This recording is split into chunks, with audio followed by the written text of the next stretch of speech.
जी, अस्सलाम वालेकुम, क्या हाल-चाल है? ठीक-ठाक हैं? बहुत सारे लोग जो हैं वो क्वेश्चन करते हैं जी कि मैं सिर्फ़ हाउस बिल्डिंग से रिलेटेड जो है वो वीडियोज़ बनाता हूँ। इसके अलावा और कोई वीडियोज़ नहीं होती। ऐसी बात नहीं है। बहुत सारे व्लॉग्स और इसके अलावा जो जर्मनी से रिलेटेड अपडेट्स होती हैं, वो मैं आपके साथ शेयर करने की कोशिश करता हूँ। जैसा कि एक नई अपडेट आई है कि जो बोगा गिल्ड हैं, जो पैसे लोगों को देती है हुकूमत जिनके पास जॉब्स नहीं होती या जॉब करने के काबिल नहीं होते, इस सिस्टम को जो है वो ख़त्म किया जा रहा है और इसके अल्टरनेटिव एक नया सिस्टम जो है वो मुतारफ़ करवाया जाएगा। अभी तक इसकी मंजूरी जो है वो पार्लियामेंट से नहीं हुई। इसको कहते हैं जी नोए ग्रुंडसिचरung। ये एक नया सिस्टम होगा। पहले भी जो है वो इससे रिलेटेड बहुत सारी न्यूज़ जो हैं वो आती रही हैं मार्केट में। ये सिस्टम कैसे काम करेगा, इसके कुछ पॉइंट्स जो हैं वो मैं आपके साथ शेयर करता हूँ।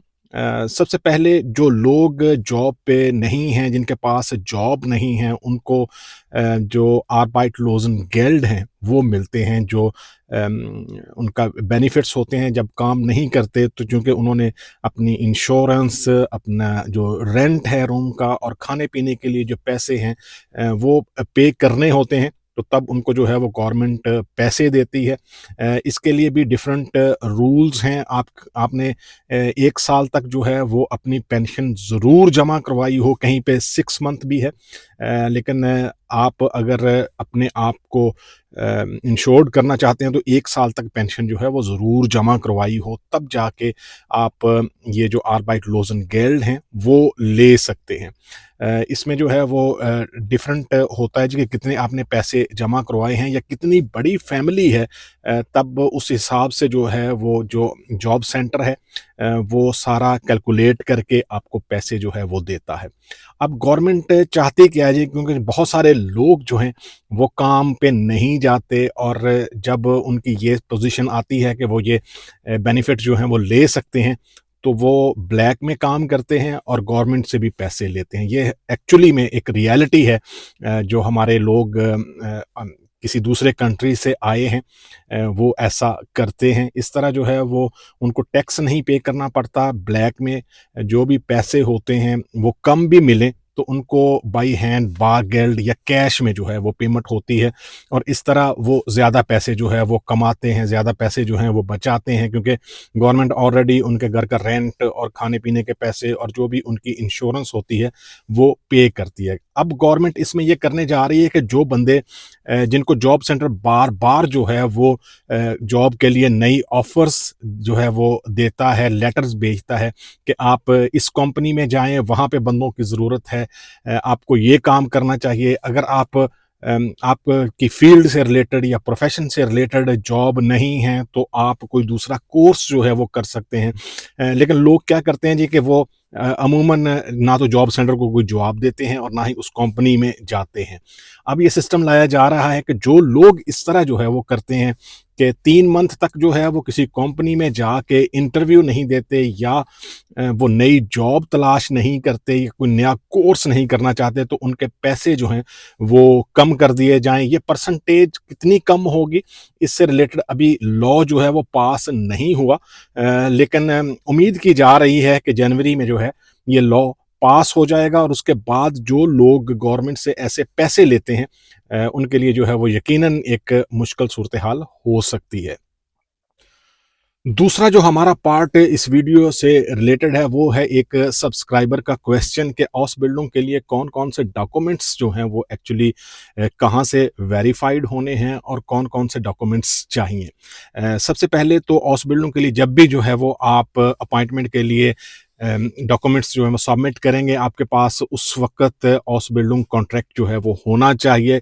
ओस बिल्डिंग्स वर्ट्राग जो है वो आपके पास साइंड होना चाहिए। इसके अलावा आपको आपके पासपोर्ट की कॉपी, आपका बर्थ सर्टिफिकेट और अगर आप जो फैमिली से रिलेटेड है एफआरसी का पेपर होता है, वो आपको फॉरेन ऑफिस से वो कॉपीज़ जो हैं वो अटेस्टेड करवानी होती हैं। इसके अलावा अगर आपने मैट्रिक किया है या आपने इंटरमीडिएट किया है, अगर आपने मैट्रिक किया है तो उसकी जो मार्कशीट है और उसके जो सर्टिफिकेट है वो आपको आईबीसीसी से जो है वो करवाना होगा। ये inter board committee of chairman होती है, ये एक सरकारी अदारा है पाकिस्तान में।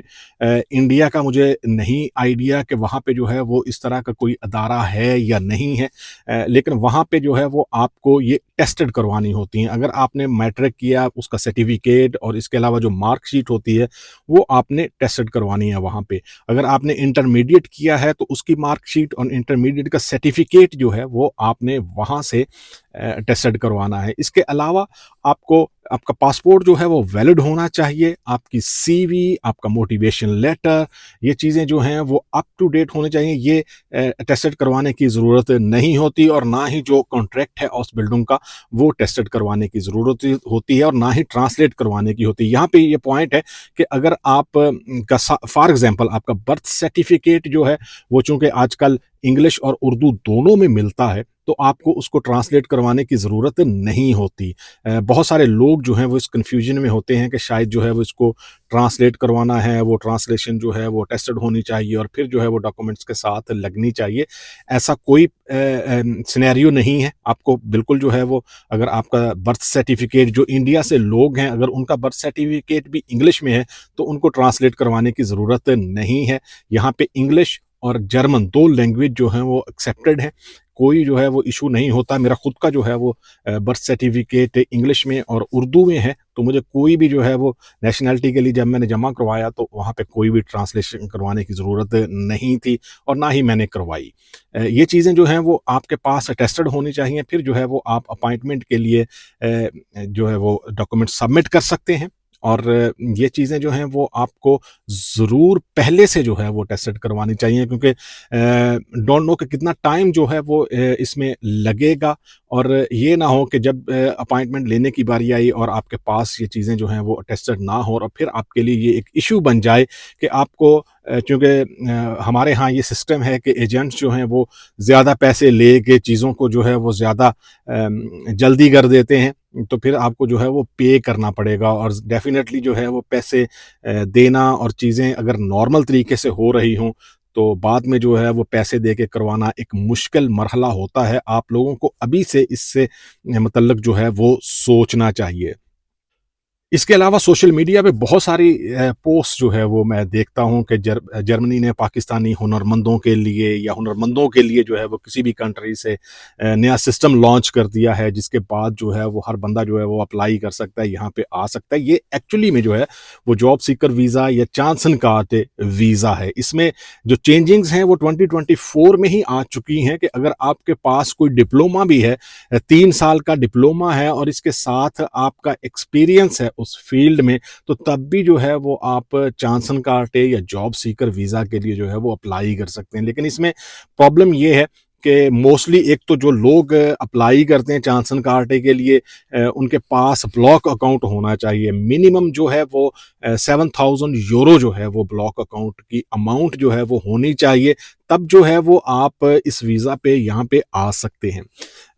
प्रॉब्लम यकीनन जो है वो 7,000 यूरो है, ब्लॉक अकाउंट है कि अगर कोई बंदे के पास इतने पैसे हैं तो वो यहाँ पे आए। लेकिन अगर इसके अल्टरनेटिव मैं अपनी ओपिनियन जो है वो दूँ, तो कोई बंदा अगर जिसने B1 कर लिया है, तो वो अगर हाउस बिल्डिंग वीज़ा पे यहाँ पे आए, अदर देन के वो किसी कंसल्टेंट के साथ बात करे और वो कहे जी कि मैं आपसे जो है वो एक हाउस बिल्डिंग का कॉन्ट्रैक्ट लेना चाहता हूँ, तो उससे बेटर ये है कि वो अमाउंट या जो आपने किसी कंसल्टेंट को देनी है उसके अगेंस्ट अगर आप ये वाला वीज़ा अप्लाई करके यहाँ पे आके हाउस बिल्डिंग जो है वो खुद से जो है वो अगर सर्च करें, तो मुझे लगता है कि ये एक बेटर आइडिया है कि आप किसी कंसल्टेंट को दें और कंसल्टेंट जो है वो 1 साल तक 1.5 साल तक आपको इसी तरह लारे लगाता रहे कि जी आपका कॉन्ट्रैक्ट आ रहा है, इन प्रोसेस है, चीज़ें जो हैं वो मूव हो रही हैं और